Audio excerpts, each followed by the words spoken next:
الرجیم بسم اللہ الرحمن الرحیم الحمد للہ رب العالمین والصلاة والسلام علی اشرف الانبیاء والمرسلین سیدنا و مولانا ابی القاسم محمد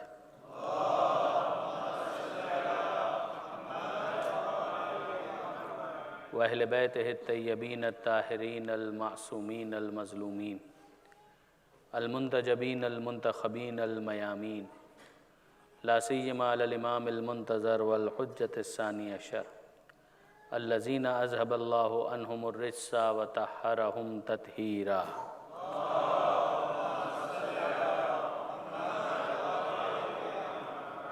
واللعنة الدائمة الباقية على أعدائهم أجمعين من يوم ظلمهم إلى قيام يوم الدين اللهم إنا نرغب إليك في دولة كريمة تعز بها الإسلام وأهله وتذل بها النفاق وأهله وتجعلنا فيها من الدعاة إلى طاعتك والقادة إلى سبيلك وترزقنا بها كرامة الدنيا والآخرة رب اشرح لي صدري ويسر لي أمري واحلل عقدة من لساني يفقهوا قولي وجلني خالصا لوجهك الكريم يا الله صلوات على محمد وآل محمد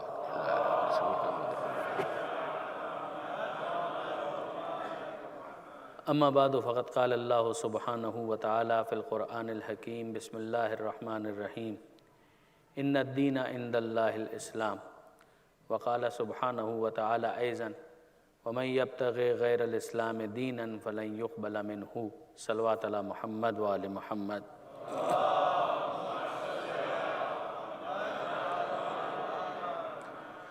برادران عزیز و خاران محترم، خصوصیات اسلام کے موضوع پر مسلسل کچھ گزارشات آپ کے سامنے پیش کرنے کی سعادت حاصل کی جا رہی ہے۔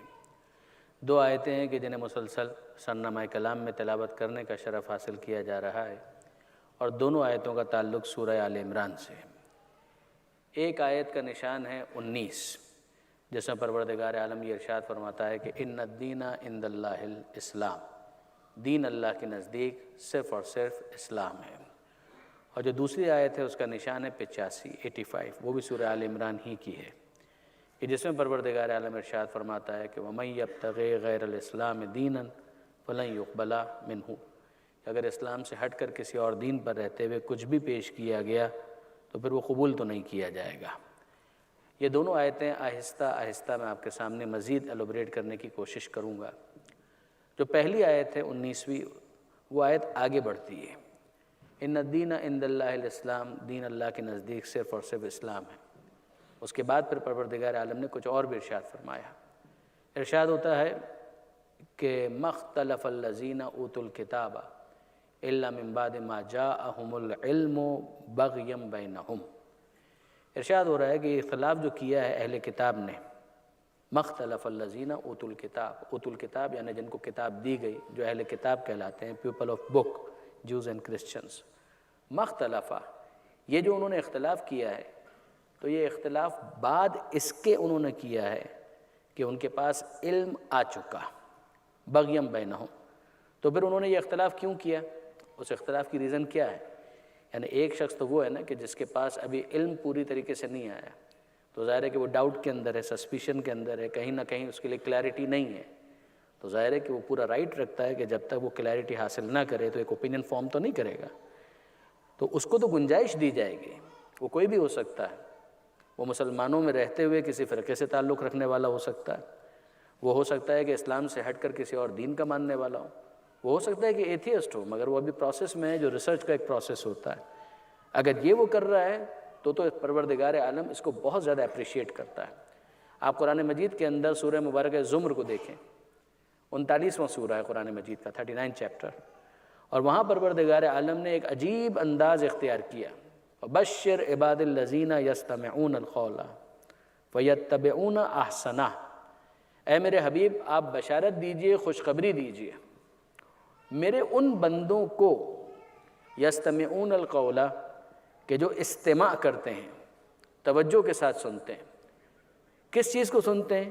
جو مختلف آئیڈیالوجیز، جو مختلف اوپینینز ان کے سامنے پیش کیے جاتے ہیں، یہ اس کو بہت توجہ کے ساتھ سنتے ہیں، یہ فوراً ریجیکٹ نہیں کر دیتے، مگر ان کے اندر اتنا حوصلہ ہوتا ہے کہ اگر کوئی مخالف بات بھی ہے تو ان کے سامنے اگر پیش کی جائے تو وہ اس کو سنتے ہیں اور توجہ کے ساتھ سنتے ہیں۔ اب آپ نوٹ کیجئے کہ یہاں پر جو لفظ استعمال ہوا ہے وہ استماع، یستمعون، اسی سے نکلا ہے استماع۔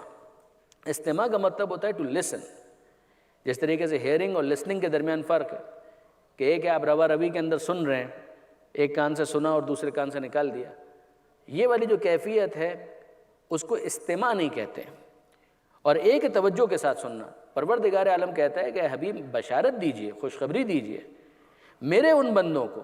اب آپ نوٹ کیجئے کہ پروردگار عالم اون کرتا ہے، یوں تو ہر بندہ خدا ہی کا بندہ ہے، مگر پروردگار عالم گویا متوجہ کر رہا ہے کہ یہ وہ بندے ہیں کہ جو واقعاً بندے کہلانے کے مستحق ہیں، کہ جب ان کے سامنے کوئی چیز پیش کی جاتی ہے تو یہ آؤٹ رائٹ اس کو ریجیکٹ نہیں کر دیتے ہیں، ان کے اندر اتنا حوصلہ ہوتا ہے کہ وہ اس کو سنتے ہیں۔ یستمعون القول فیتبعون احسنہ، پہلے ان کے اندر حوصلہ ہوتا ہے تو وہ سنتے ہیں، اور پھر دوسرے مرحلے کے اندر ان کا ڈیسیجن میکنگ کا پاور ان کے اندر اتنا ہوتا ہے کہ جو اس میں سے دی بیسٹ ہوتا ہے اس کو پک اینڈ چوز کرتے ہیں اور پھر فالو کرنا شروع کر دیتے ہیں۔ ان کے لیے کیا ہے کہ ان کے لیے بشارت ہے، ان کے لیے خوشخبری ہے، ان کے لیے گلیڈ ٹائڈنگ ہے۔ آپ نوٹ کریں کہ پروردگار عالم قرآن مجید کے اندر کس طریقے سے ذہن کو کھولنے کے لیے متوجہ کر رہا ہے کہ اپنے ذہنوں کو بند مت کرو۔ ایک ایتھیسٹ ہے، اس نے یہ طے کر لیا ہے کہ خدا ہے ہی نہیں، اب اس کے بعد وہ غور کرنے کے لیے تیار نہیں، وہ سوچنے کے لیے تیار نہیں، چاہے وہ بڑھاپے کی سرحدوں میں داخل ہو جائے مگر وہ غور کرنے کے لیے تیار نہیں ہے۔ یہ وہ آخری منزل ہوتی ہے کہ جہاں پروردگار عالم فرماتا ہے کہ ختم اللہ علی قلوبہم۔ نوٹ کیجئے کہ اللہ نے ان کے دلوں پر مہر لگا دی، تو اللہ کیوں کسی کے دل پر مہر لگا دے گا without any reason, without any justification? ایسا نہیں ہوگا۔ جب ایک انسان موجود نعمت سے استفادہ کرنے کے لیے تیار نہیں ہے تو پھر پروردگار کا فیصلہ یہ ہے کہ اگر نعمت کا شکر ادا کیا جائے گا تو نعمت میں اضافہ ہوگا، اور اگر نعمت کا کفران کیا جائے گا تو عذاب پروردگار پھر بہت شدید ہے۔ وہ آخر میں کنکلوڈ پھر اس طریقے سے ہوتا ہے۔ اس کو حضرت علامہ سید علی نقی صاحب نے ایک جگہ پر ایلوبریٹ کیا، ایکسپلین کیا، اور دیگر علماء نے بھی، مگر یہ مثال بہت اچھی ہے کہ اگر ایک شخص ہے وہ اپنے ہاتھ کو استعمال نہیں کرے گا تو کیا ہوگا۔ ہندوستان کے اندر بعض مذاہب اور بعض مسالک کا یہ طریقہ کار ہے کہ وہ اس کو بہت بڑا اچیومنٹ سمجھتے ہیں کہ انہوں نے اپنا ہاتھ جو ہے وہ خشک کر لیا۔ دیکھو فروزن شولڈر ہوتا ہے، تو فروزن شولڈر نہیں، وہ خود ہی اپنے ہاتھ کو فریز کر لیا، اس کو یوز ہی نہیں کر رہے، تو پھر ہوگا کہ ایک وقت آئے گا کہ وہ ہاتھ جو ہے وہ حرکت کرنے کے قابل نہیں رہے گا۔ And they consider it as an achievement کہ ہم نے بہت بڑا تیر مارا، یعنی ہم نے گویا اپنے دین کے اوپر عمل کرتے ہوئے اپنے آپ کو معطل کر لیا۔ تو اب ہوتا کیا ہے کہ وہ ہاتھ کو مثلاً ایک پریکٹس کرتے ہیں، ایک ہی اسٹائل کے اندر رکھا، ایک وقت آتا ہے کہ وہ موو کرنا بند کر دیتا ہے۔ جیسے کہ دل سے جب خون چلتا ہے تو وہ حرارت حیات پورے جسم تک پہنچتی ہے، مگر یہاں آنے کے بعد وہ اپنا راستہ بدل لیتی ہے۔ اس کے بعد اس جگہ کو گویا سسپینڈڈ تصور کر لیا جاتا ہے۔ اب اس کی جو میڈیکل ریزننگ ہے ظاہر ہے وہ تو ڈاکٹرز بتائیں گے، لیکن یہ معاملہ ہوتا ہے اس طریقے سے۔ تو اس کا نتیجہ کیا نکلا؟ نتیجہ یہ نکلا کہ تعطل دشمن حیات ہے۔ سسپینڈ اگر کر دیا جائے تو پھر زندگی آہستہ آہستہ سلب ہونے لگتی ہے۔ جس طریقے سے آرگنز سے اگر ان کو یوز نہ کیا جائے تو رمق حیات سلب کر لی جاتی ہے، ان سے زندہ رہنے کی صلاحیت چھین لی جاتی ہے، ہولی یا پارٹلی۔ اسی طریقے سے اگر انسان اپنے پاس موجود نعمت تعقل جو انٹلیکٹ پروردگار عالم نے اس کو دیا ہے، اگر اس کو وہ یوز نہ کرے اور اپنے مقصد حیات کے بارے میں غور نہ کرے تو ایک وقت آتا ہے کہ پروردگار عالم اس سے یہ سوچنے کی صلاحیت بھی سلب کر لیتا ہے۔ یہ وہ چیز ہے کہ جس کو قرآن مجید کہتا ہے ختم اللہ علی قلوبہم، کہ اللہ نے ان کے دلوں کے اوپر مہر لگا دی، وعلی سمعہم، اور ان کے کانوں پر بھی مہر لگا دی، وعلی ابصارہم غشاوہ، اور ان کی آنکھوں کے اوپر پردہ ڈال دیا۔ اب یہ اپنا وقت پورا کر رہے ہیں، they are in the world, they are living, اور سمپلی یہ اپنا وقت جو ہے وہ پورا کر رہے ہیں جو پروردگار عالم نے ان کا وقت اس دنیا کے اندر رکھا تھا۔ لیکن اب یہ ایکسپیکٹ نہیں کیا جاتا کہ یہ اس سے کچھ حاصل کر پائیں گے۔ جس طریقے سے جانور ہیں وہ اپنی زندگی گزار رہے ہیں، اسی طریقے سے یہ بھی انسان نما جانور ہیں۔ قرآن مجید کی تعبیر یہی ہے. یہ میں اپنی طرف سے نہیں کہہ رہا، سورہ اعراف کے اندر پروردگار عالم نے اس بات کو بیان بھی کیا ہے. لہم قلوب لا یفقہون بہا، لہم آذان لا یسمعون بہا، لہم اعین لا یبصرون بہا. ان کے پاس دل اور دماغ ہیں مگر سوچتے نہیں ہیں. کیا مطلب؟ یوں سب سوچتے ہیں، روکڑا کیسے کمانا یہ سب سمجھ میں آتا ہے، دھندا کیسے کرنا یہ سب سمجھ میں آتا ہے، کاروبار کیسے کرنا یہ سب سمجھ میں آتا ہے، لیکن جو بات واقعاً دین سے متعلق ہے، آخرت سے متعلق ہے، خدا سے متعلق ہے، اس بارے میں یہ غور نہیں کرتے. لہم قلوب لا یفقہون بہا، ان کے پاس دل اور دماغ ہیں مگر یہ سوچتے نہیں. لہم اعین لا یبصرون بہا، ان کے پاس آنکھیں ہیں باقی سب دکھتا ہے، خدا ہی کی نشانیاں ان کو سمجھ میں نہیں آتی. لہم آذان لا یسمعون بہا، ان کے پاس کان ہیں مگر سنتے نہیں ہیں. اولئک کالانعام، یہ وہ ہیں کہ جو جانوروں کی طرح ہیں. پھر پروردگار فرماتا ہے کہ نہیں، جانوروں کی طرح نہیں، بل ہم اضل. یہ بیان کا ایک طریقہ ہوتا ہے کہ فقط یہ چوپایوں کی طرح نہیں ہے، similar to cattle, similar to animals. No, the case is even worse. بل ہم اضل، یہ جانوروں سے بھی گئے گزرے ہیں، اس لیے کہ جانور کے پاس تو پوٹینشل ہی نہیں تھا. اس سے شکوہ کس بات کا کیا جائے؟ اس سے جانور ہونے کا شکوہ نہیں کیا جا سکتا، اس لیے کہ اس کو جانور ہی بنایا گیا تھا. مگر یہ انسان تھا کہ جس کے اندر یہ پوٹینشل رکھا گیا تھا کہ یہ بلندی پر جا کر فرشتوں سے آگے جا سکتا تھا. تو ایسا کیوں نہیں کیا اس نے؟ اپنے آپ کو بلند کیوں نہیں کیا، ریز کیوں نہیں کیا؟ اور جب نہیں کیا تو پھر ہماری اس کے بارے میں رولنگ کیا ہے؟ اولئک کالانعام بل ہم اضل، کہ یہ جانوروں کی طرح سے ہیں بلکہ اس سے بھی گئے گزرے ہیں. اب آپ اس سب کو نوٹ کریں اور پھر اس کے بعد قرآن مجید کا مطالعہ کرتے چلے جائیں. آپ کو ملے گا پروردگار عالم اس بات کا شکوہ کرتا ہے، افلا تعقلون، تم عقل کیوں استعمال نہیں کرتے؟ تم اپنا ذہن کیوں استعمال نہیں کرتے؟ تم اپنا دماغ کیوں نہیں استعمال کرتے؟ میں آپ کی خدمت میں عرض کروں برادران عزیز، ایک طالب علم کی حیثیت سے دعویٰ نہیں کرتا اور دعویٰ کرنا بھی نہیں چاہیے، لیکن آپ دیکھ ڈالیے، comparative study of different religions آپ کریں، آپ کو اندازہ ہوگا کہ دیگر تمام ادیان میں اور اسلام میں، اور اسلام کے اندر آل محمد کے ماننے والوں کے مکتب میں اور دیگر مسالک میں آپ کو ایک فرق نظر آئے گا. اصول دین کو عقل سے سمجھنا ضروری ہے، یہ صرف مکتب آل محمد کہتا ہے، کوئی دوسرا نہیں کہتا. آپ اس کو چیک کیجئے، اکا دکا کوئی رائے آپ کو مل جائے. ماضی کے اندر معتزلہ ہوا کرتے تھے، وہ ختم ہو گئے، کہ جنہوں نے اس بات کو اس طریقے سے بیان کیا تھا. مگر آج اگر آپ دیکھیں تو عقل کے ذریعے سے اصول دین کو سمجھنا، جو اس کی بیسس ہیں، جو اس کی بنیادیں ہیں. ہم نہیں کہہ رہے کہ ارسطو کی طرح سے ایک انسان کو فلسفی ہونا بہت ضروری ہے، افلاطون کی طرح سے اس کو فلاسفر ہونا ضروری ہے، نہ. مگر اتنا تو ہے کہ بنیادی دلائل اس کے پاس موجود ہوں کہ جس کے ذریعے سے وہ خدا کے اس بات پر بھی دلیل قائم کر سکے، معاد اور قیامت پر بھی دلیل قائم کر سکے. اس کے پاس جسٹیفیکیشن ہو کہ اگر کسی کو وہ نبی مان رہا ہے تو کیوں، کسی کو امام مان رہا ہے تو کیوں. یہ آپ کو مکتب آل محمد کے اندر ملے گا کہ انہوں نے اس بات کو ضروری قرار دیا. آپ توضیح المسائل اٹھا کر دیکھ لیجئے، کھول کر دیکھ لیجئے، وہاں پر بھی آپ کو یہی ملے گا کہ اصول دین کے اندر تقلید حرام ہے. میری بات کو سمجھیے گا، قیامت ایک عقیدہ ہے، قیامت اصول دین کے اندر شامل ہے، مگر قیامت کے بارے میں انسان کے پاس ایک بنیادی دلیل تو ہو. یہ دلیل تو ہو اس کے پاس کہ آپ کو اگر کوئی 5 روپے دیتا ہے، $5 اگر آپ کو کوئی دیتا ہے تو حساب لینے کا حق رکھتا ہے. اگر کوئی $5 کسی کو دے تو حساب لینے کا حق رکھتا ہے، اور خدا نے زندگی دی ہے، حساب لینے کا حق نہیں رکھتا. یہ اتنی بنیادی دلیل تو کم سے کم انسان کے پاس ہونی چاہیے.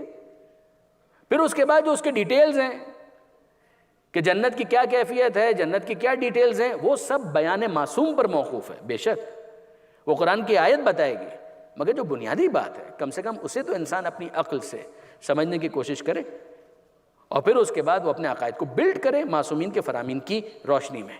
ایک مرتبہ عقیدے کو درست کر لیا اور اصول دین کو درست کر لیا، یہ ایمان کی منزل ہے. تو پھر اس کے بعد اب جس کو مانا ہے اس کی بھی مانو. اب جس کو مانا ہے اس کی بھی مانو. اب اس کی بات کو ماننا ضروری ہے، اس لیے کہ یہ اطاعت کا تقاضا ہے کہ اس کو تم نے کیا مانا، خدا مانا، تو جب وہ خالق ہے، جب وہ مالک ہے، تو پھر اس کا حق ہے کہ وہ تمہیں بتائے کہ ڈوز کیا ہیں اور ڈونٹس کیا ہیں، وہ تمہیں ڈکٹیٹ کرے گا.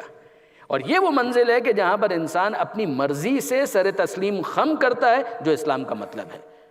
اور وہی بات پروردگار عالم نے وہاں پر کہی کہ ان الدین عند اللہ الاسلام، کہ دین اللہ کے نزدیک صرف اور صرف اسلام۔ اب آپ غور کیجئے آگے کیا تھا جملہ، وَمَا اخْتَلَفَ الَّذِينَ أُوتُوا الْكِتَابَ إِلَّا مِن بَعْدِ مَا جَاءَهُمُ الْعِلْمُ بَغْيًا بَيْنَهُمْ۔ بات تو یہاں سے شروع ہوئی تھی کہ یہ جو اہل کتاب کا تمہیں اختلاف نظر آتا ہے، یہ اہل کتاب کا اختلاف کسی شک اور شبے کی وجہ سے نہیں ہے۔ مَا اخْتَلَفَ الَّذِينَ أُوتُوا الْكِتَابَ إِلَّا مِن بَعْدِ مَا جَاءَهُمُ الْعِلْمُ بَغْيًا بَيْنَهُمْ۔ ان کے پاس علم آ چکا، علم آنے کے بعد انہوں نے اختلاف کیا۔ اب آپ غور فرمائیے برادران عزیز، یہ انٹرسٹنگ نہیں ہے کہ یعنی ان کے پاس لیک آف انفارمیشن کا ایشو نہیں ہے، اویئرنیس کی کمی کا مسئلہ نہیں ہے، ان کے پاس انفارمیشن پوری ہے، علم ان کے پاس پورا ہے، پھر بھی وہ اس بات سے انکاری ہیں، پھر بھی وہ اس کو ریفیوز کر رہے ہیں اسٹیٹ آف ڈینائل کے اندر۔ For what good reason? کیوں ایسا؟ کیا ایسا ہو بھی سکتا ہے؟ ہم عام طور پر تو یہ سنتے ہیں کہ اگر کسی کو پتہ چل جائے تو پھر تو وہ ماننے میں کیوں تکلف کرے گا، پھر تو وہ مان ہی لے گا نا۔ نہیں برادران عزیز، ایسا نہیں ہوتا۔ یہ دنیا اتنے سیدھے سادھے افراد کی دنیا نہیں ہے، ایسا نہیں ہے۔ اور اس کو سمجھانے کے لیے میں چند مثالیں آپ کے سامنے گزارش کرتا ہوں۔ درود بھیجیے محمد و آل محمد پر۔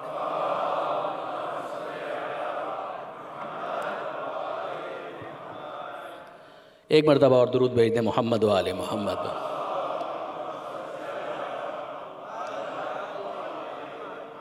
میں عرض یہ کر رہا تھا برادران عزیز کہ آپ غور کیجئے، یہ فنومینا ایکسپلین کرنے کے لیے چند مثالیں میں عام طور پر پیش کیا کرتا ہوں، یہی میں آپ کے سامنے بھی پیش کر رہا ہوں۔ اچھا ایک بات بتائیے، واقعاً ہر وہ چیز جس کو ہم جانتے ہیں کیا مانتے بھی ہیں؟ یا جاننا اور ہے، ماننا اور ہے؟ جاننے کا تعلق ہے علم کے ساتھ، وہ چیز کہ جس کو آپ نے جان لیا وہ آپ کے لیے علم ہے، مگر ہر وہ چیز کہ جس کو ہم جانتے ہیں کیا ہم مانتے بھی ہیں؟ میں خاص طور پر اپنے نوجوان دوستوں کے لیے عرض کر رہا ہوں کہ غور کریں، وہ شخص جو سگریٹ پی رہا ہے، اسموکنگ کر رہا ہے، کیا وہ اس بات کو نہیں جانتا کہ smoking is injurious to health? ڈبے پہ بھی لکھا ہوا ہے، کینسر والا منہ بھی بنا ہوا ہے۔ وہ کینسر والا منہ کیوں بنایا ہے؟ اس لیے کہ اس آئینے میں ہر سگریٹ پینے والا اپنا چہرہ دیکھے معذرت کے ساتھ۔ یہاں پر بھی ہوں گے کچھ نہ کچھ افراد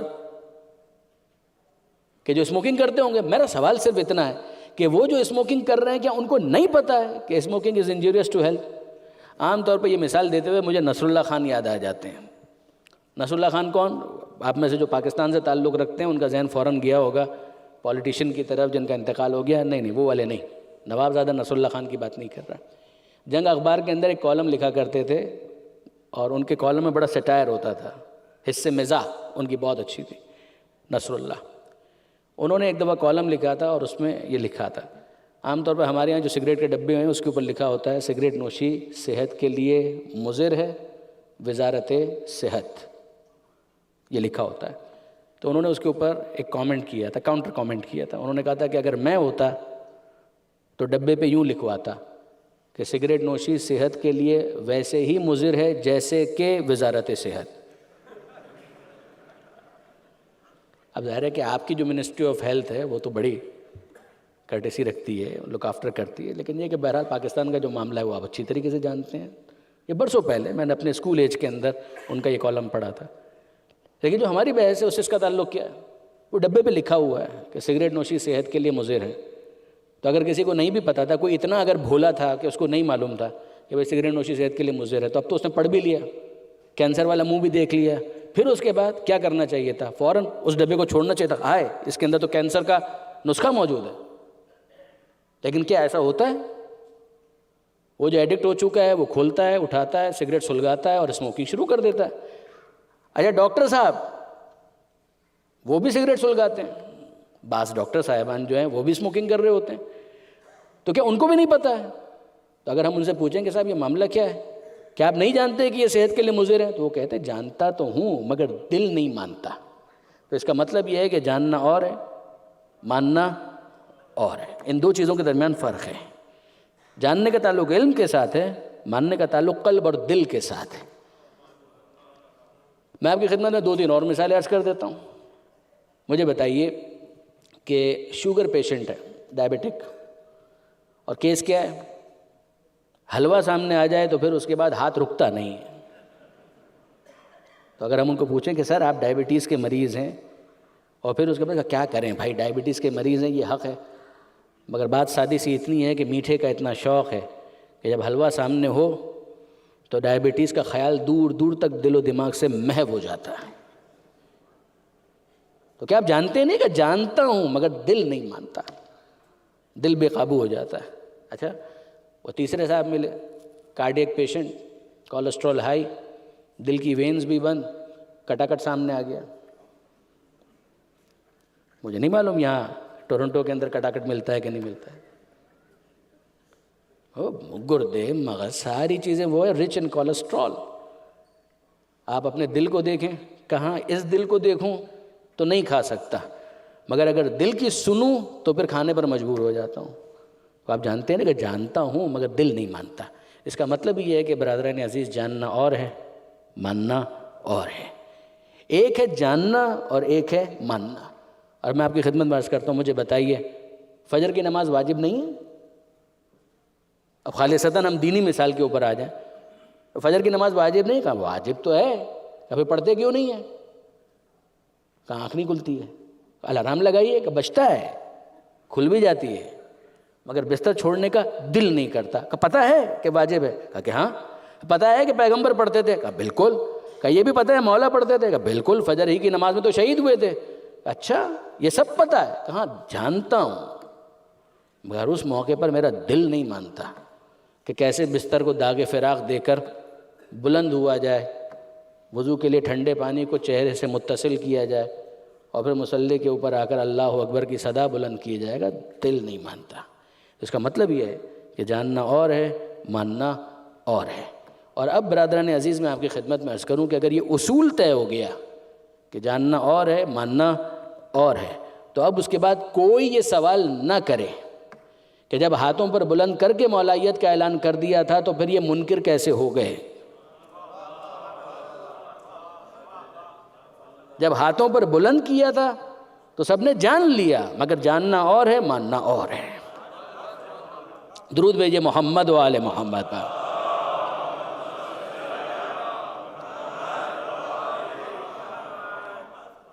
آپ واپس ابلیس والے کیس کے اندر دیکھیں گے تو یہی پورا فینومین آپ کو وہاں پر بھی نظر آئے گا۔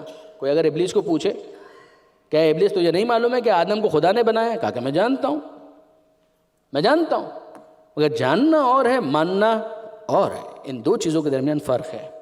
میں آپ کی خدمت میں عرض یہ کرنا چاہتا ہوں کہ ایک ہے علم کا مرحلہ، کہ جب انسان کسی چیز کو آبزرو کرتا ہے، کنکلوڈ کرتا ہے، نتیجے تک پہنچتا ہے، اس کا دماغ مطمئن ہو جاتا ہے، یہ ہے جاننا، اس کو علم کہا جائے گا۔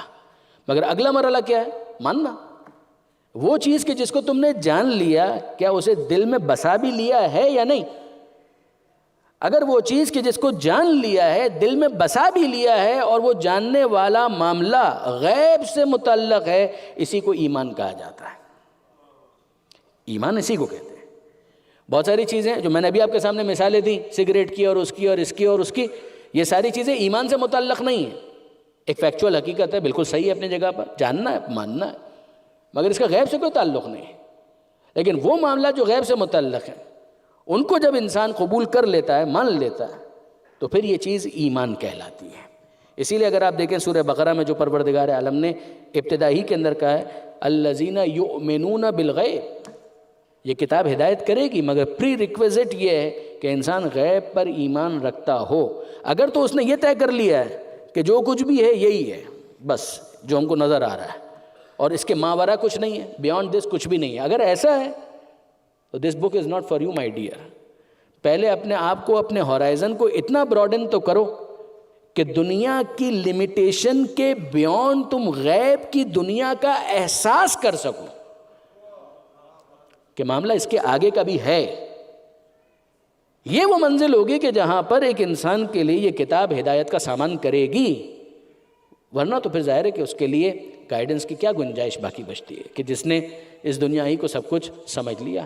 پروردگار عالم بہت کلیئرلی اس بات کو بیان کرتا ہے کہ مختلف الذین اوتوا الکتاب الا من بعد ما جاءہم العلم بغیا بینہم، جو ان کے اندر خبث باطن، جو امپیورٹی آف دیئر ہارٹ، اس کا ایشو یہ تھا کہ اس کے بعد انہوں نے اختلاف کیا۔ دیکھیے صرف یہیں پر نہیں تھا، آپ مباہلے والی آیت کو بھی واپس لا کر کمپیئر کر لیجئے۔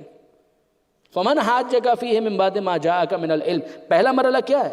یہ آیت فوراً نازل نہیں ہوئی ہے، ایک مرتبہ پھر یہ سورہ آل عمران ہی کے اندر ہے۔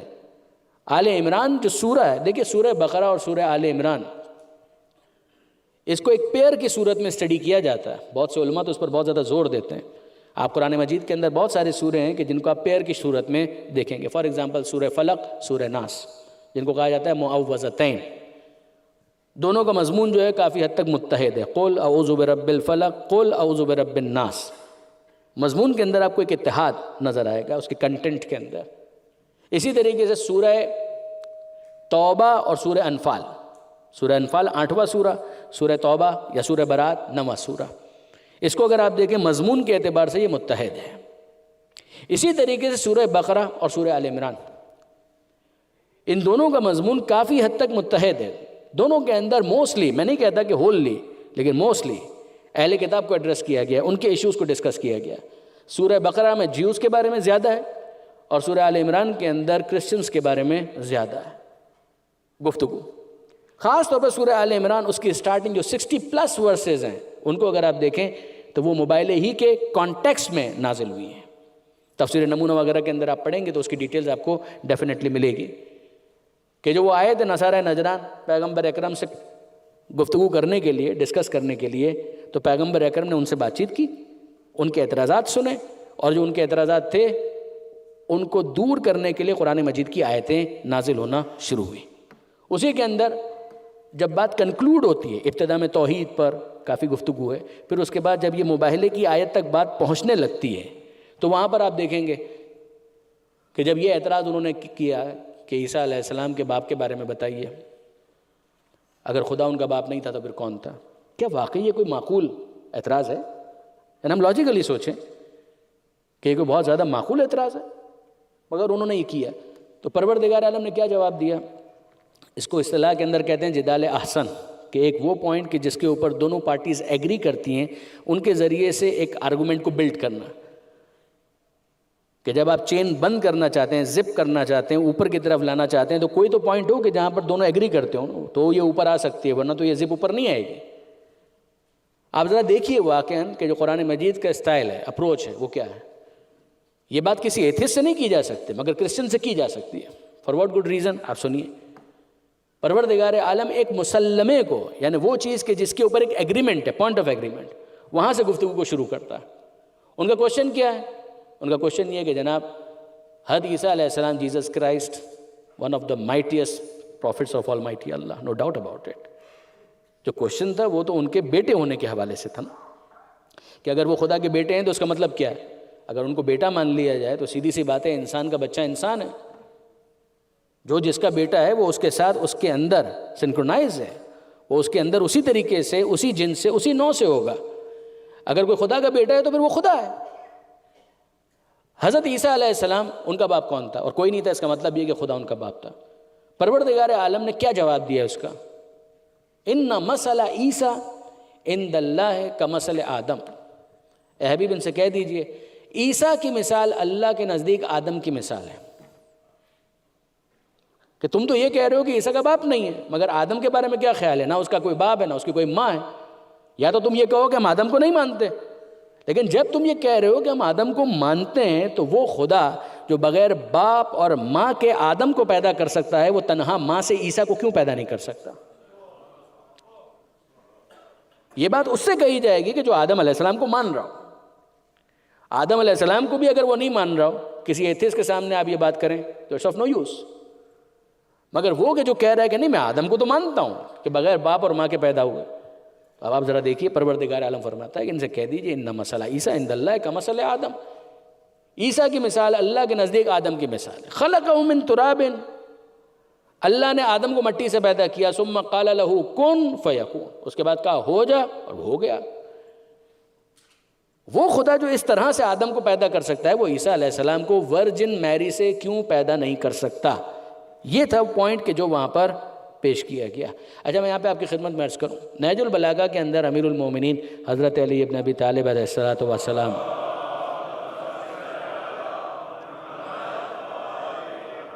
اس بات کو بھی سمجھایا مولا کائنات نے اس بات کو لیبریٹ کیا کہ یہ جو تم سنتے ہو کہ کہا کن ہو جا اور وہ ہو گیا، تو کبھی یہ مت سمجھنا کہ خدا باقاعدہ کہتا ہے، وہ کہنے کا بھی محتاج نہیں ہے۔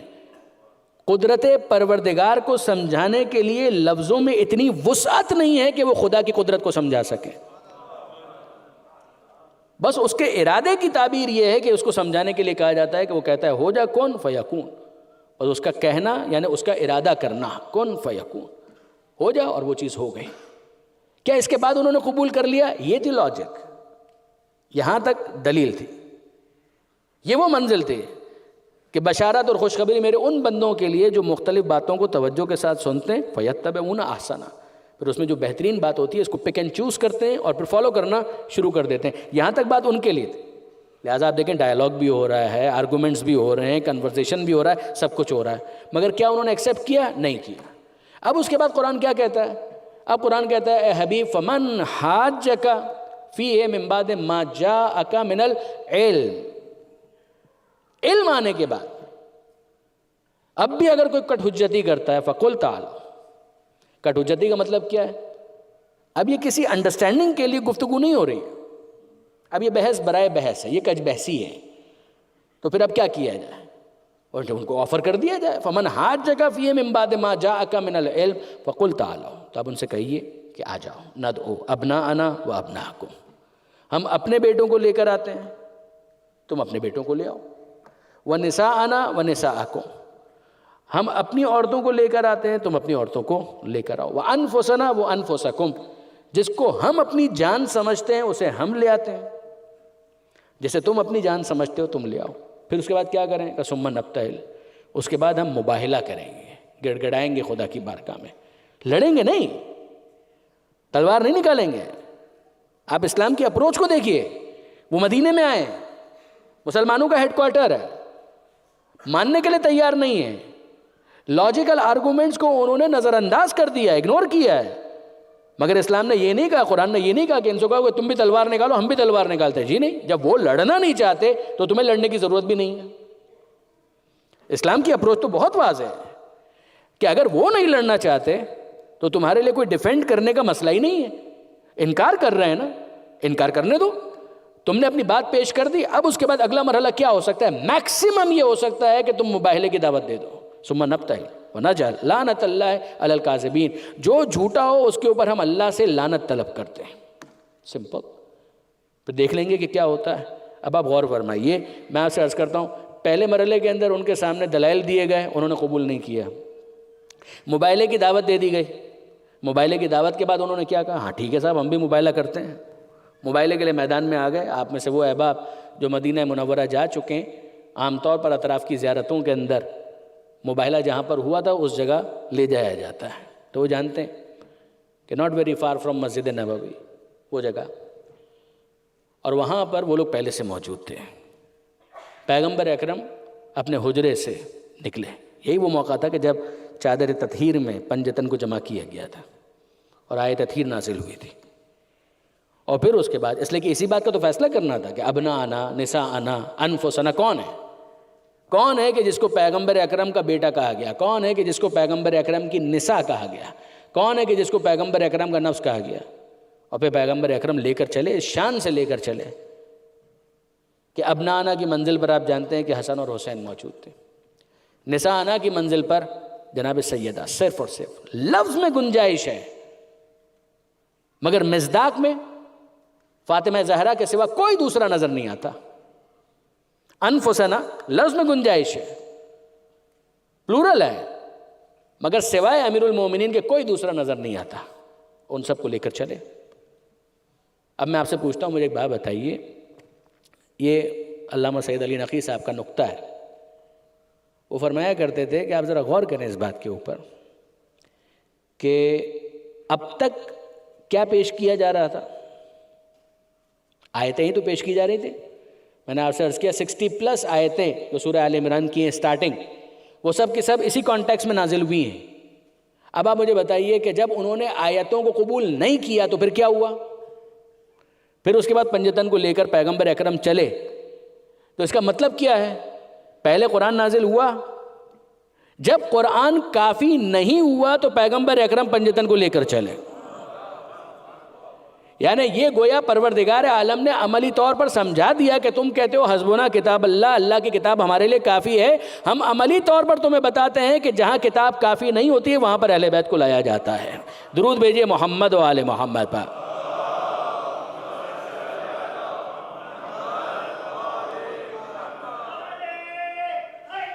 یا تو آپ نے غور فرمایا برادران عزیز کہ وہ لے کر چلے، پنجتن کو لے کر چلے. کیا انہوں نے مباہلے ہمت کی؟ دستبردار ہو گئے. جملہ ان کا یہی ہے نا کہ میں ایسے چہرے دیکھ رہا ہوں. زمخشری نے کشاف کے اندر بھی لکھا، وہ شیعہ نہیں ہے. تفسیر زمخشری، تفسیر کشاف بہت مشہور تفسیر ہے. اس نے لکھا کہ جو ان کا بڑا عالم تھا عیسائیوں کا، اس نے یہ کہا کہ میں ایسے چہرے دیکھ رہا ہوں کہ اگر وہ دعا کے لیے ہاتھ بلند کر دیں اور یہ دعا مانگیں کہ یہ پہاڑ اپنی جگہ سے ہٹ جائیں تو پہاڑ اپنی جگہ پر باقی نہیں رہے گا. خبردار ان سے مباہلہ مت کرنا، موبائل سے دستبردار ہو جاؤ ورنہ کوئی مسیحی باقی نہیں رہے گا. وہ موبائل سے دستبردار ہو گئے. میں آپ کو اس سے آگے لے جانا چاہتا ہوں. مجھے اب بتائیے، تب تو یہ موبائل سے بھی دستبردار ہو گئے. جب وہ دستبردار ہو گئے تو کیا اس کے بعد انہوں نے اسلام قبول کر لیا؟ علم پہلے سے آ چکا تھا. کٹ حجتی کا مظاہرہ کیا، قرآن مجید واضح طور پر کہہ رہا ہے. موبائل کی ان کو دعوت دی گئی، اسٹارٹ میں انہوں نے ہمت بھی کر لی، میدان میں آئے اور دستبردار ہو گئے، وڈرا کیا کہ نہیں ہم موبائلہ نہیں کرتے. تو now what are you becoming Muslim? کیا تم اسلام قبول کر رہے ہو؟ اب تو ہونا یہ چاہیے لاجیکلی اسپیکنگ کہ وہ آئیں اور پیغمبر اکرم کے ہاتھوں کو بوسہ دے کر کہیں کہ ہم اسلام قبول کرتے ہیں. مگر کیا انہوں نے کیا؟ نہیں. انہوں نے ابھی بھی اسلام قبول نہیں کیا. کیوں نہیں کیا؟ جاننا اور ہے، ماننا اور ہے.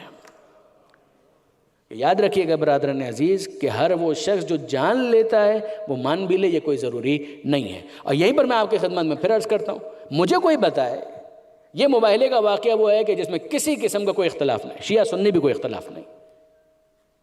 ابن تیمیہ جن کے افکار کے اوپر وہابیت کی پوری عمارت کھڑی ہوئی ہے، محمد ابن عبد الوہاب جن سے منسوب ہونے کی وجہ سے اس فرقے کو وہابیت کہا جاتا ہے، یہی ہے نا. انہوں نے اپنے افکار کہاں سے لیے؟ ابن تیمیہ. ابن تیمیہ کی جو کتاب شیعت کی رد میں ہے منہاج السنہ، اس کو اگر آپ دیکھیں تو آپ کو نظر آئے گا امیر المومنین کے فضائل سے متعلق جتنی آیتیں ہیں سب کا انہوں نے انکار کیا. یہ بھی نہیں، یہ بھی نہیں، یہ بھی نہیں، یہ بھی نہیں، تقریباً ساری آیتوں کا انکار کر دیا. تو یہ آیتیں کہتے ہیں کہ علی کی شان میں نازل ہوئی تھی، نو، یہ اس پہ یہ اعتراض، اس پہ یہ اعتراض.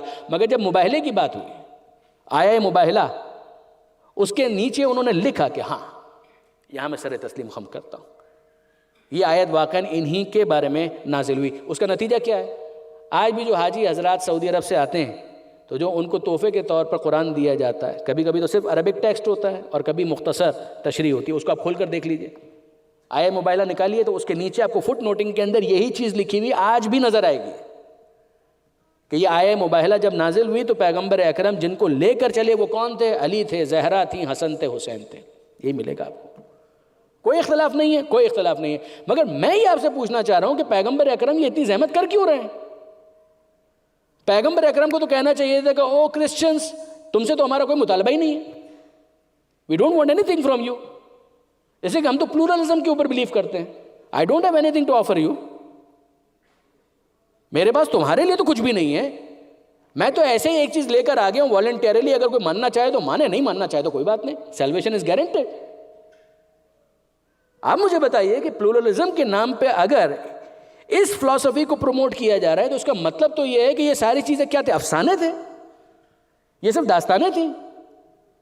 یاد کیجئے اس پورے واقعے کے اندر ہمیں پھر واضح طور پر یہ میسج دے دیا گیا، ثم نبتہل فنجعل لعنت اللہ علی الکاذبین. اگر ان کے پاس آفر کرنے کے لیے کچھ نہیں تھا کرسچنز کے لیے تو پھر آپ مجھے بتائیے کہ یہ لعنت کیوں طلب کی جا رہی تھی کاذبین کے لیے؟ یہ موبائلہ کس لیے کیا جا رہا تھا؟ یہ پروردگار عالم نے کیوں کہہ دیا ان الدین عند اللہ الاسلام کے فوراً بعد کہ مختلف الذین اوتوا الکتاب الا من بعد ما جاءہم العلم بغیا بینہم؟ نہیں اختلاف کیا انہوں نے کہ جن کو کتاب دی گئی تھی بعد اس کے کہ ان کے پاس علم آ چکا تھا، ان کے پاس نالج تھی. مگر یہ ان کے اندرونی بغاوت، یہ خوب سے باتیں. میں نہیں کہہ رہا کہ ہر اہل کتاب اسی لیول کے اوپر ہے، نو. مگر جو ان کے پریسٹ تھے، جو ان کے بڑے تھے، ان کے پاس تو پیغام آ چکا تھا۔ آج بھی اگر کسی کے پاس پیغام نہیں پہنچا تو ظاہر ہے کہ وہ کہاں ذمہ دار ہو سکتا ہے۔ میں پہلے بھی عرض کر چکا ہوں کہ اس کی ذمہ داری تو ہماری اور آپ کی ہے، لیکن میں ان کے بارے میں کہہ رہا ہوں کہ جن کے لیے اب تک وہ پیغام واضح نہیں ہوا ہے، کیا ان کے لیے پیغام واضح نہیں ہونا چاہیے؟ Islam does not have anything to offer them? This is not the case my dear, ایسا نہیں ہے۔ وہ اگر سننے کے بعد بھی قبول نہ کریں کوئی مسئلہ نہیں، وہ جانے اور خدا جانے۔ ہمارے لیے بہت بہترین رہنمائی کرتا ہے سورہ کافرون، کہ جہاں اختتام میں یہ کہا گیا لکم دینکم ولی دین، کہ تمہارا دین تمہارے لیے، ہمارا دین پھر ہمارے لیے۔ ٹھیک ہے، ہم اسی سوسائٹی کے اندر کو ایگزسٹ کریں گے، دیر از نو ایشو، کوئی پرابلم نہیں، مگر یہ نہیں ہے کہ Islam does not have anything to offer to others, ایسا نہیں۔ اسلام کے اوپر کسی کا کاپی رائٹ نہیں ہے۔ اسلام ایک میسیج ہے، ایک پیغام ہے، وہ سب کے لیے، اور اس پیغام کے نتیجے میں سیلویشن ہے۔ اسلام کا کلیم یہ ہے، اگر کوئی اس کو قبول نہیں کرتا تو اس کا مطلب یہ کہ قرآن مجید کی جو بنیادی آیتیں ہیں اس سے اس کی واقفیت نہیں ہے۔ پلورلزم کی یہ تعبیر قطعاً قابل قبول نہیں ہے۔ دونوں آیتوں کو اسی لیے میں بار بار آپ کے سامنے ہائی لائٹ کر رہا ہوں۔ وہاں پر بھی آپ دیکھیں گے انشاءاللہ، بات جب کل آگے بڑھے گی تو آپ سنیں گے، مگر یہاں پر بھی آپ دیکھیے یہ مباہلے کا پورا واقعہ جس طریقے سے فضائل اہل بیت کو بیان کرتا ہے، اسی طریقے سے اس دوسرے مرحلے کو بھی واضح کرتا ہے۔ اگر کوئی ہمارے اس پیغام کو نہیں قبول کرتا ہے تو ہمارا اس کے ساتھ کیا معاملہ ہونا چاہیے؟ لڑنے کا، جھگڑنے کا؟ جی نہیں، قطعاً نہیں۔ اس کے باوجود ایک دوسرے کو ٹالریٹ کیا جائے گا، مگر پیغام پہنچایا جائے گا۔ پیغام پہنچانے کے بعد بس برادران عزیز، اس سے زیادہ میں آپ کو آج کی حد تک کیا زحمت دوں۔ منزل مصائب پر جس طریقے سے اس بچے نے ابھی بیان کیا، بہت اچھا بیان کیا، دل خوش ہوا۔ یہی چراغ جلیں گے تو روشنی ہوگی۔ پروردگار عالم اس بچے کی آواز میں اور زیادہ برکت عطا فرمائے، اس کے ماں باپ کو بھی اور زیادہ توفیق عطا فرمائے انشاءاللہ۔ مگر آج ظاہر ہے کہ ہمیں جناب حبیب ابن مظاہر کا بھی تذکرہ کرنا ہے اور جناب مسلم بن اوسجہ کا بھی تذکرہ کرنا ہے، دونوں کا تذکرہ کرنا ہے۔ ان دونوں کو یہ شرف ملا، حبیب کو بھی اور مسلم کو بھی، کہ یہ پیغمبر اکرم کے بھی صحابی ہیں، مولا کائنات کے بھی صحابی ہیں، امام حسن کے صحابی ہونے کا بھی شرف ان دونوں کو حاصل ہوا، اور بالآخر حسین مظلوم کی معیت میں کربلا میں یہ شہید ہوئے۔ تاج شہادت انہوں نے اپنے سروں پر رکھا۔ دونوں کوفے سے آئے تھے، اور بعض علماء کی صراحت کے مطابق دونوں ایک ساتھ آئے تھے۔ آپ جانتے ہیں کہ جناب حبیب ابن مظاہر بعض علماء کے مطابق 6 محرم کو، 7 محرم کو یا 9 محرم تک کسی ڈیٹ میں کربلا تک پہنچنے میں کامیاب ہوئے۔ حالات بہت سخت تھے، فری موومنٹ نہیں تھی، آزادی کے ساتھ نقل و حرکت ممکن نہیں تھی، مگر جناب حبیب ابن مظاہر کا وہ بیک گراؤنڈ آپ سب نے سنا ہے کہ جناب زینب کے کہنے پر امام حسین نے خاص طور پر خط لکھا کہ یہ خط ہے حسین ابن علی کی طرف سے رجل فقیہ کے لیے۔ یعنی امام مظلوم کا یہ کہنا تو واقعاً سند دینے کے مترادف ہے، سرٹیفائی کرنے کے مترادف، کہ حبیب کون ہے؟ جو فقیہ ہے، جو دین کی سمجھ رکھتا ہے، جس کے پاس دین کا فہم ہے۔ اے حبیب، ہم دشمنوں میں گھر چکے ہیں، اگر مدد کے لیے آ سکتے ہو تو آ جاؤ۔ یہ خط جب جناب حبیب ابن مظاہر کے پاس پہنچا، شہر کوفہ میں ظہر کا وقت تھا، حبیب اپنی زوجہ کے ساتھ کھانا کھا رہے تھے، اور جب قاصد نے یہ پیغام پہنچا دیا، قاصد تو چلا گیا۔ زوجہ حبیب آئیں اور جناب حبیب سے کہتی ہیں، حبیب، حسین ابن علی کا پیغام تم تک پہنچ چکا، تمہارا کیا ارادہ ہے؟ جناب حبیب ابن مظاہر بچپن کے دوست ہیں، ان کی محبت، ان کا خلوص ہر شک و شبے سے بالاتر ہے، مگر جب زوجہ سے یہ جملہ سنا ہے تو اپنی بیوی کا امتحان لینے کے لیے کہا کہ میں سوچ رہا ہوں کہ جاؤں یا نہیں جاؤں۔ زوجہ حبیب طیش میں آ گئے، وہ کہنے لگی، اے حبیب، فرزند رسول تمہیں بلا رہے اور تم کہہ رہے ہو کہ میں سوچ رہا ہوں، میں کنسیڈر کر رہا ہوں جاؤں یا نہ جاؤں۔ جناب حبیب ابن مظاہر نے مزید امتحان لینا چاہا اور کہا کہ اے مومنہ، میں تیرے بارے میں سوچتا ہوں کہ اگر میں حسین کی مدد کے لیے گیا تو پھر اس کے بعد تیرا کیا بنے گا۔ ابن زیاد کو جب پتہ چلے گا کہ میں حسین کی مدد کے لیے گیا ہوں تو تجھے معلوم ہے نا کہ یہ مکان گرایا بھی جا سکتا ہے۔ اس نے کہا کہ مجھے سب معلوم ہے، زوجہ حبیب کہتی ہے کہ مجھے سب معلوم ہے، مگر اے حبیب، یہ کیا باتیں ہیں کہ جو تم کر رہے ہو کہ فرزند رسول کی مدد کو ان تمام تر چیزوں کے ساتھ مشروط کیا جائے گا؟ یہ اس پر ڈیپینڈ کرتا ہے۔ جناب حبیب ابن مظاہر کی زوجہ کہتی ہیں کہ حبیب میں مٹی کھا کر گزارا کر لوں گی، مگر اگر تو فرزند رسول کی مدد کے لیے جانے کے لیے تیار نہیں ہے تو پھر میری چادر تیرے سر پر اور میں جا رہی ہوں میدان میں تاکہ کسی طریقے سے فرزند رسول تک پہنچوں۔ جناب حبیب ابن مظاہر نے دعائیں دی اور کہا کہ نہیں مومنہ، میں فقط اور فقط تیرا امتحان لے رہا تھا۔ حبیب کے گھر میں اور کون ہے؟ ایک ٹین ایج بوائے بھی ہے، بعض علماء نے اس کا نام قاسم بتایا۔ بیوی کو بھی خدا حافظ کہا، اپنے بیٹے کو بھی خدا حافظ کہا، اور جناب حبیب ابن مظاہر نے پہلے ہی اپنے غلام کو گھوڑے کے ساتھ شہر سے باہر بھیج دیا تھا کہ فلاں جگہ پر میرا انتظار کرنا۔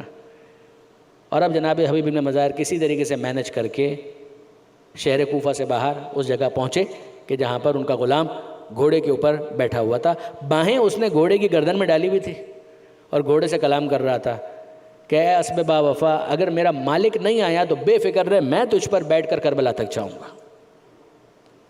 جناب حبیب ابن مظاہر نے اس کی یہ گفتگو سنی اور کہا فرزند رسول پر کیا وقت آ گیا،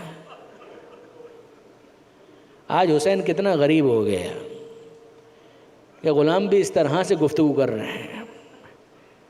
جناب حبیب ابن مظاہر نے کہا کہ میں نے تجھے آزاد کیا، تو حسین کا محب ہے، میں نے تجھے آزاد کیا، جا اپنی باقی زندگی آرام سے گزار۔ اس نے کہا کہ نہیں، میں آپ کے ساتھ کربلا تک جاؤں گا۔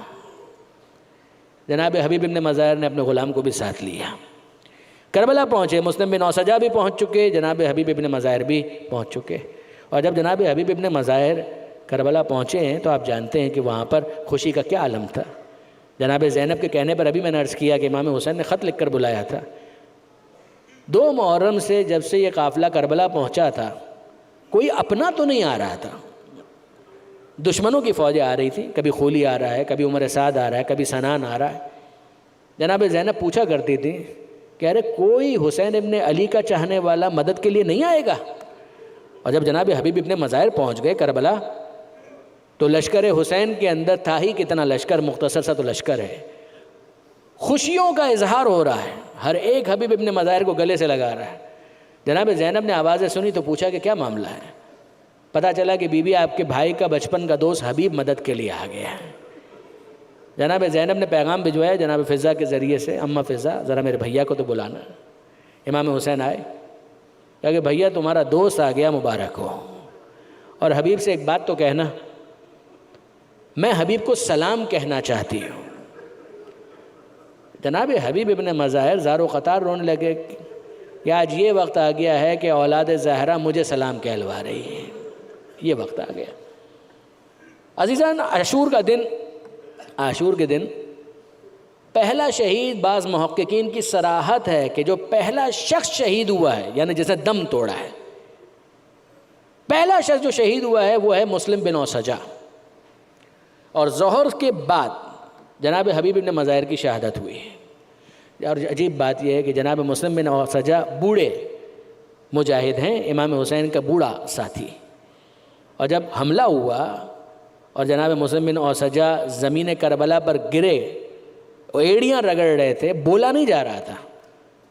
جب غبار تھما ہے، ڈسٹ سیٹل ہوئی ہے، تو امام حسین بھی قریب آئے اور جناب حبیب ابن مظاہر بھی اپنے دوست کے پاس آئے، قریب آئے۔